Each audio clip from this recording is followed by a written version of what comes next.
Whatever life throws at us, we'll face it together. As a family. Hey, welcome back to ScreenCrush. I'm Ryan Airy, and let's talk about the new trailer for the Fantastic Four and how it sets up the finale of the Multiverse Saga, Avengers Doomsday, and Secret Wars. Along with Colton Ogburn and Tommy Bechtold, we're going to explain what this trailer tells us about Robert Downey Jr. as Dr. Doom, what we learn about the return of Jonathan Majors as Kang, and the end of the Multiverse Saga. And we're going to explain mysteries like the blackboard, Galactus, and who John Malkovich is actually playing. Malkovich.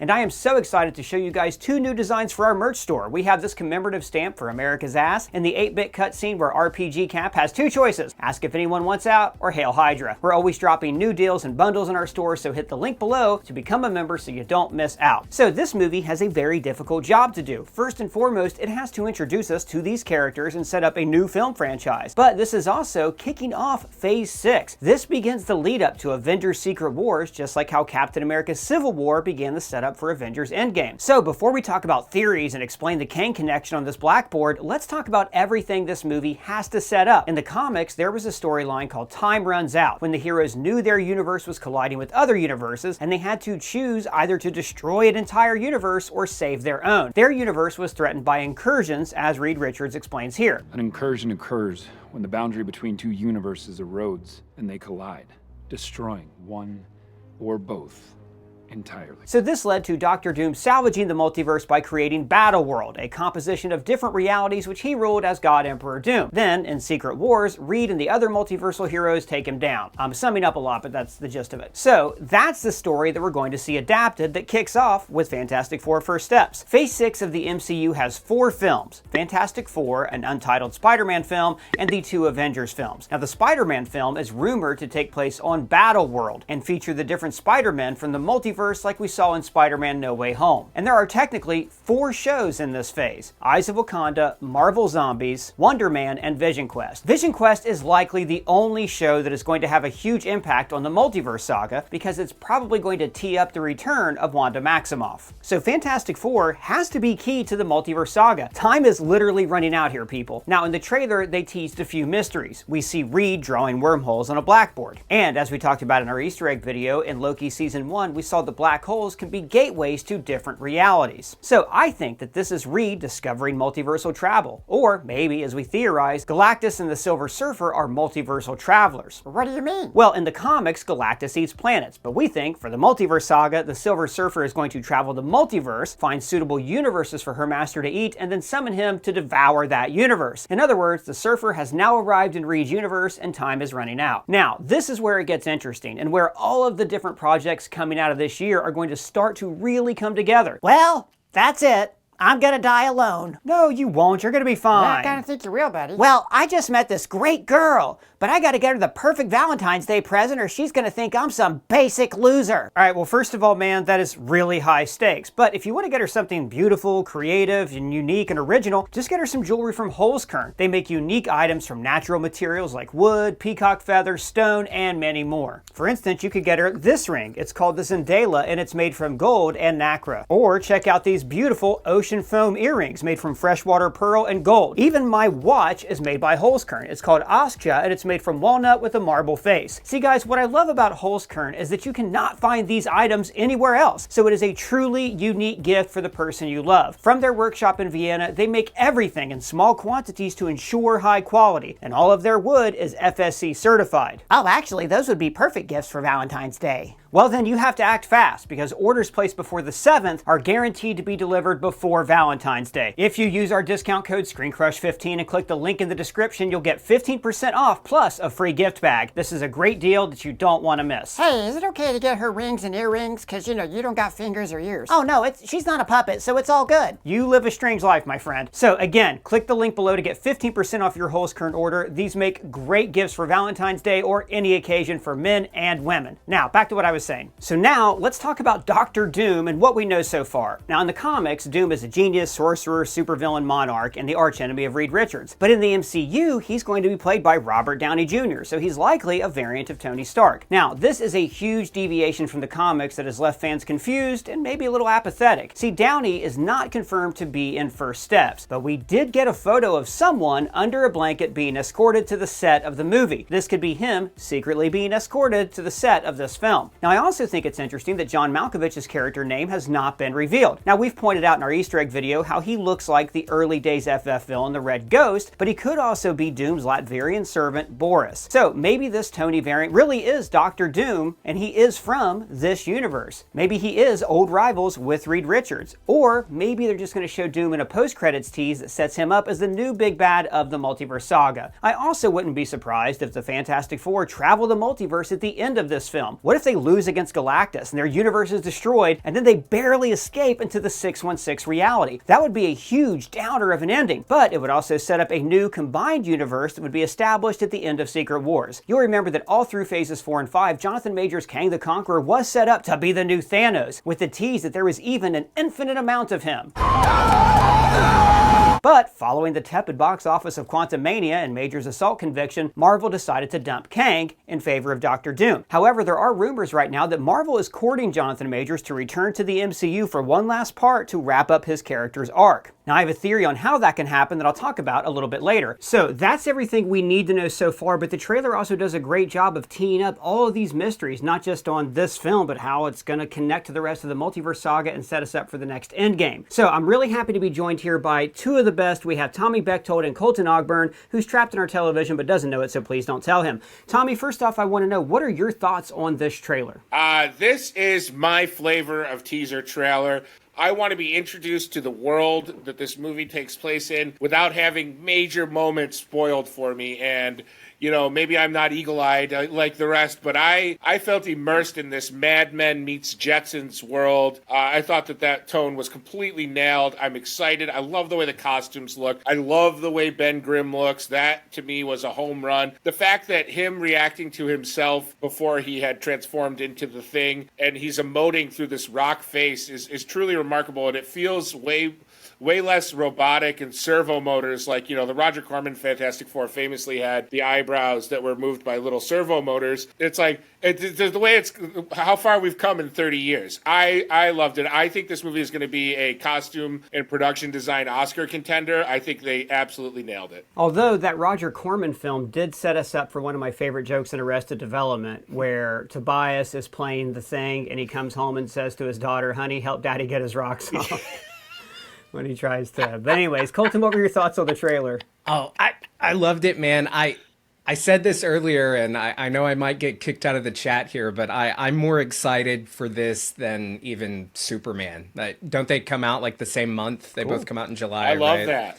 Yeah, it's going to be amazing and horrible at the same time for us. Yeah, it looks so good. I just want to echo everything Tommy just said. And, you know, I'm very excited for Captain America Brave New World. I hope it's great. But one thing about that is it just feels like more of the same. This just feels like a breath of fresh air. It's something new. I love the retro vibe. I love that they are doing kind of what they did with Spider-Man Homecoming, where it is an origin film, but it's not. Like, they're established. We're not going to spend too much time like spend half the movie with them not being the Fantastic Four. They're just going to like jump right into it. So I'm very excited, and I've been like skeptical of how they would introduce Marvel's first family into the MCU at this late of a date and make it work without like doing a reboot or whatever. And I think they're nailing it with it like being in another reality and taking place in like this retro past. I think that they're like going to usher in like a new era of Marvel, and I think that's going to begin with Fantastic Four. Yeah, Tommy, I love your point about it being, I mean, the Jetsons was made in the 60s, so of course the aesthetic fits perfectly. And Colton, I'm glad they're finally doing something with the Multiverse Saga that involves the multiverse instead of just like skipping through a bunch of different realities in Multiverse of Madness and seeing some variants. We're actually getting to get immersed in a different reality. So that like takes all the potential of this concept and really runs with it. Plus, like I said, I mean, there's not much left in the Multiverse Saga. If you compare this to Phase 3, which was like I don't know, like 5 or 6 films. This is 4 films, and 2 of them are the Avengers movies. It seems like they're speed running to get us to the end here. So this movie does have to do a lot of heavy lifting, and I think we get some teases in this trailer about things that it can do in the future. So, Colton, what kind of theories do you have for me? Like, what do you think about what this could be setting up for the end game of the Multiverse Saga? Well, you know, I hope, and like I just talked about how it's going to be like a new era of Marvel, I hope that this first chapter that, of course, will include Secret Wars, Fantastic Four are going to be a huge part of this final chapter of the Multiverse Saga, but I hope it simultaneously feels like a first chapter for the Fantastic Four, because I don't want to like rush their story and have them be in this giant climactic thing before they like really even get started. Like, first steps, that's the name of the movie. As far as theories go, to your point about it, you know, actually taking advantage of the fact that this is the Multiverse Saga, showing us this retro, you know, future past, you know, type of hybrid thing, taking advantage of the fact that they can have these cool sets and these cool costumes and just explain, hey, they're in a different universe. I do actually think, however, and we hear Reed talk about in the trailer, like before we were, you know, had our superpowers and that first time we went into space, I'm thinking that the multiverse is going to tie into that, and that we could actually see that when they traveled into space and got their powers and like went through that force field or whatever, it's been adapted different ways in the comics and in the movies. I think that force field could be similar to like in WandaVision, when Wanda created her hex, which I think is connected to the multiverse and how all of that different type of energy works. And we saw Monica Rambeau walk through the hex and get powers. And then in the Marvels, we saw the same thing happen where Monica Rambeau transfers through that tear in space. I think something could happen there with like an incursion or like a barrier in the multiverse or whatever. I think they travel through that barrier. That's what gives them their powers, and they pop out in another universe and go back to Earth. And I would love to see like a Planet of the Apes type scenario where maybe they don't even realize like they're on a different Earth. Maybe they think it's the future or something, like time has passed, and then they realize, holy shit, we're in a different reality. This isn't home. We're not in Kansas anymore. So that's my theory for how they're going to tie it in. I got to build on that. I think there's an interesting thing there where you pointed out, you know, in the blackboard that we see in the trailer, Reed is drawing wormholes and it says multiverse, or it says enter here, exit here. Yeah. I always assumed that was occurring later in the movie. Like Right. maybe as Galactus is arriving from another universe, maybe that's actually him realizing, oh my gosh, we can build this rocket that can get us to a different universe. So Or get we might us home. see him, Yeah. or get us home. Yeah, that's a really good point. So you think their universe, the retro future 60s, might not even be their home universe? Yeah, I think it's possible that it's not their original universe that they are from. I think it could be, hell, maybe they're from the MCU. I don't know. We got that little line in Multiverse of Madness where he says, didn't you guys chart in the 60s? No, that's, of course, just a reference to Stephen Strange being like a metalhead. But, you know, it's fun. Maybe the Fantastic Four, and this has been a theory for a long time. I've heard people say, you know, the way they'll introduce the Fantastic Four is they've been in the quantum realm, which will be the MCU's negative zone, like this entire time. I would love if there was like, in the mainline MCU, these astronauts went off into space and they never came back. And this is where they've been. They've been over in this other universe. I think that'd be really neat. Yeah, and there's a lot there you could play with. I like the idea of them being from the 60s simply because if we did see them in the MCU, we'd kind of get that fish out of water, man out of time story. But then Yeah. again, maybe we wouldn't. I mean, you could take a character from Mad Men and put them in today, and that would be interesting to see. But the MCU for the past, like people in First Avenger basically have the same attitude towards, say, civil rights that people do today. So maybe that fish out of water thing wouldn't work in the family-friendly MCU. Tommy, what about you? Do you have any fun theories for us? You know, I think unlike Colton's, I'm going to zag on Colton's theory. Rather than this being, a group of people marooned in a different reality than their own, I think this is going to be the story of people having to escape their reality that's, no pun intended, on the verge of doom.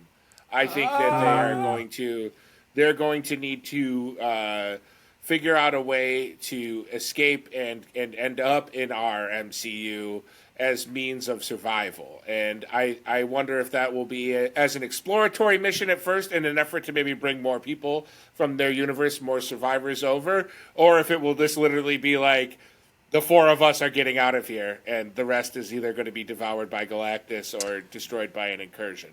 Ooh, and we've theorized before that Galactus is in the MCU going to be, instead of eating planets, he eats universes. What if, and going off my theory of they're not in the right reality, it's been established in like What If and Multiverse of Madness that if you're in the wrong reality, it like destabilizes time, destabilizes the multiverse. What if the reason Galactus is even there is because their presence is causing an incursion, which then Galactus shows up and he's like, tasty, I eat universes that are going into incursions. Sorry, got a little theory time there. You know what, Colton? You know what that sounds like to me? That sounds like we're incursioning our theories, yes. And I would rather be on Team Coltom, which is our ship name. If people shipped us, we'd just be Coltom. So I'm all in on that. And by the way, put that on a T-shirt. I think that's a great idea. I think that's really fun. To be perfectly honest with you, I had to have a different theory. I like your theory better. I think it's more fun. I think it's a really cool idea. Planet of the Apes is one of my favorite movies. It's one of my favorite concepts. Like just the idea of like, we're just not even in the right place at all anymore. I think I think the logic, given what we've learned from the previous MCU projects, makes more sense.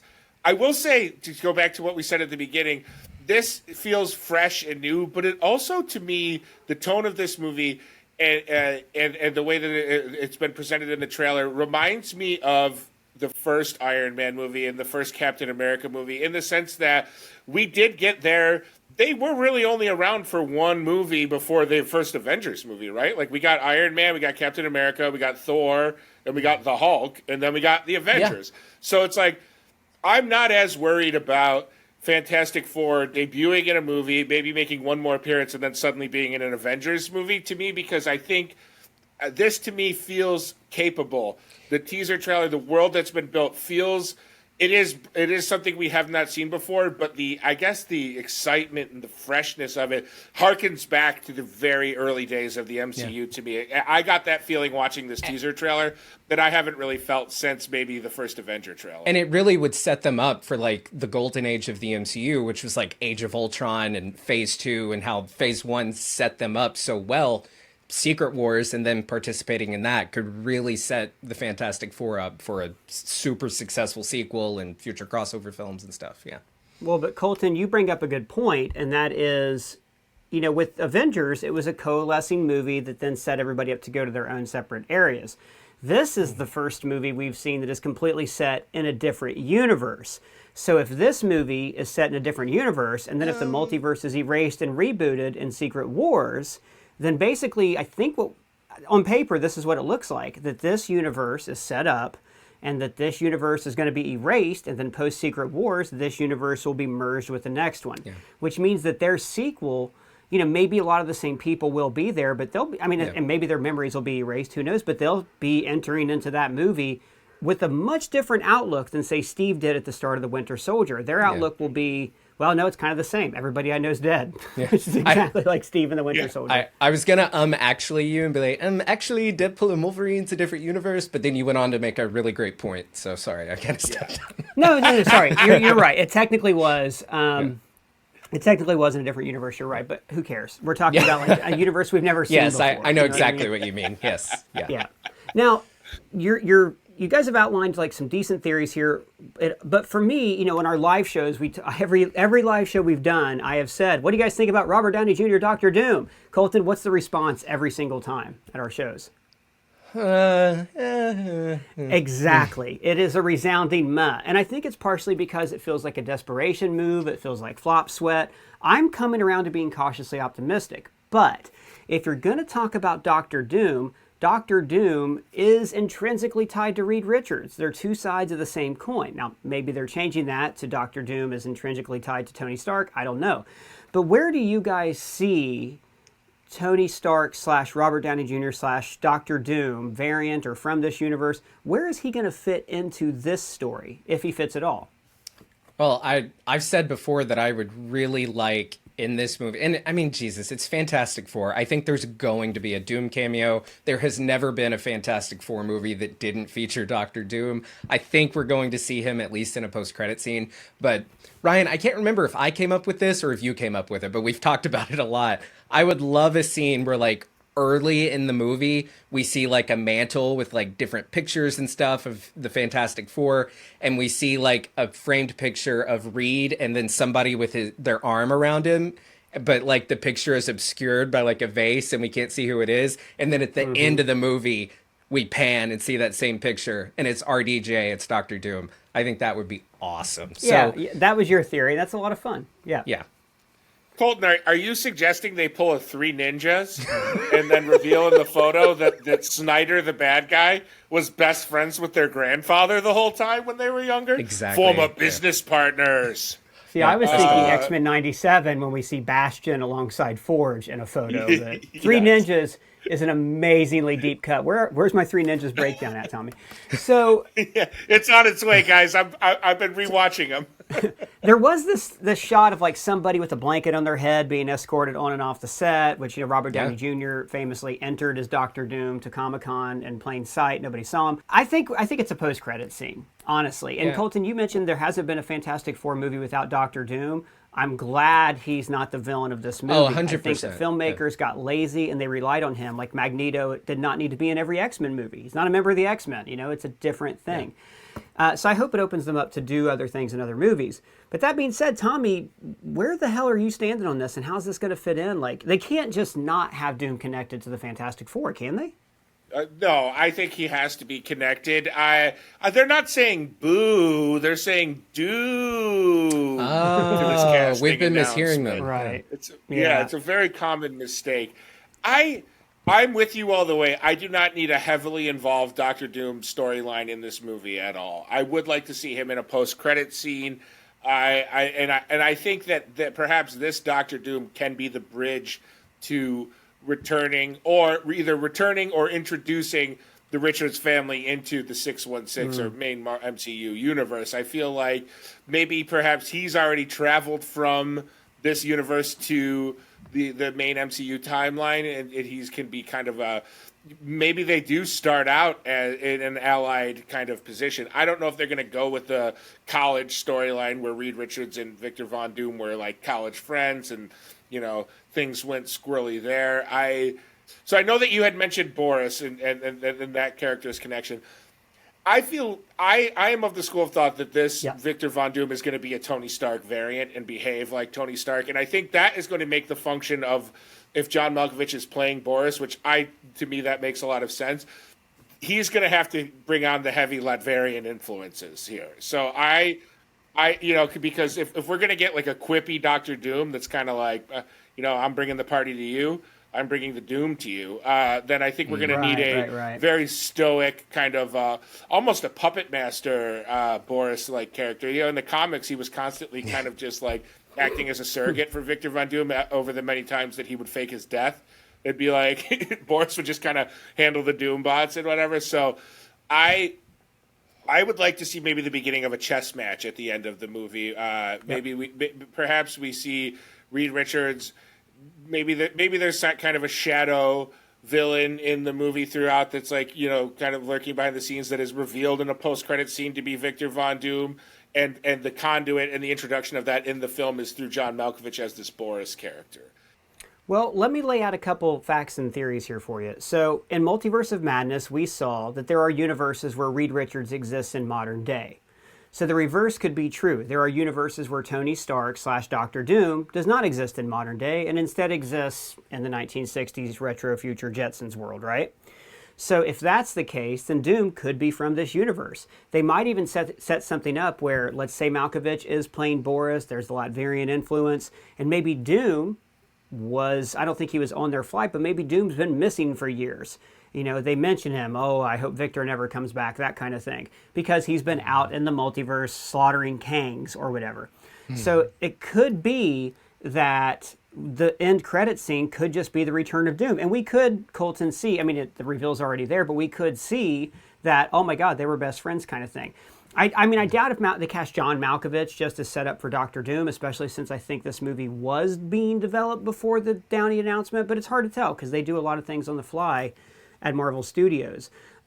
But I do think there's some really fun and interesting things they can do and that they hinted at about Kang the Conqueror, which I'm going to talk to you guys about right now in ways that Jonathan Majors could come back. Colton, Tommy, thank you guys very much for joining me. You can find their social links below. So I talked about the rumor that Marvel is talking to Jonathan Majors to try to get him to return for one last role to wrap up his character's arc. Now, in the finale of Loki, we learned that the Kang variants are pretty well being policed by the TVA. I got those reports on the variants of He Who Remains. Do any of them know that we exist yet? Oh, I guess one of them caused a little bit of a ruckus on 616 Adjacent Realm, but they handled it, so. And I've thought for a while now that a great introduction to Doom would be for him to come into this arena seconds after the Quantumania post-credit scene and just destroy every Kang. But I doubt if Jonathan Majors would return just to die on screen. But we did see something interesting in this trailer that could link Reed to Doctor Doom. Now, like I mentioned earlier, we see Reed drawing out wormholes. Now remember, He Who Remains did talk about how he and his variants first met. And in the comics, Reed Richards is actually the ancestor of Kang the Conqueror. But what if, in this franchise, Kang the Conqueror and Reed Richards are actually just variants of each other? I mean, think about it. In Multiverse of Madness, Reed teleports in with the time platform, just like the Kangs in Quantumania. And the TVA's time doors are also very similar. They're just time platforms that are set on their sides. So maybe these Reeds Richards are variants of Kang. You see, in the comics, there is a council of Kangs like we saw in Quantumania, but there's also a council of Reeds. This council was discovered by Reed Richards from the Ultimates universe, and that version of Reed eventually became a villain called the Maker. So we could see lots of different comic book stories consolidated for the MCU. The Council of Reeds equals the Council of Kangs. The evil Reed variant could be Kang instead of the Maker, and Doctor Doom could be hunting down every Kang/Reed variant in the multiverse because that's the only way he can stop the impending multiversal war. And this is where He Who Remains can come into it. Remember, in Loki, he described how the variants first met. And he discovered that there were universes stacked on top of his own. Other versions of us were learning the same thing. They made contact. Maybe this movie could end with Reed meeting that variant, the one who will eventually become He Who Remains. This could be the kickoff to the multiversal war that we heard about in Loki. Or maybe Doom targets Reed because he really is Kang's ancestor and destroying him would save the timeline. There is a lot of fun ways they could go with this to connect the past to this new future that they're building. But what do you guys think of the trailer? Do you have any theories you want to let us know? Tell us in the comments below or at me on Twitter or our free to join Discord server. It's the internet before the internet got awful. And I want to remind you guys that to get a unique Valentine's Day gift for your special someone, click our link below and use the code ScreenCrush15 to get 15% off from your order from Holzkern. Yeah, I got my girl those earrings and she loves them. Now I'm back in the game. And if it's your first time here, please subscribe, smash that bell for alerts. For ScreenCrush, I'm Ryan Airy.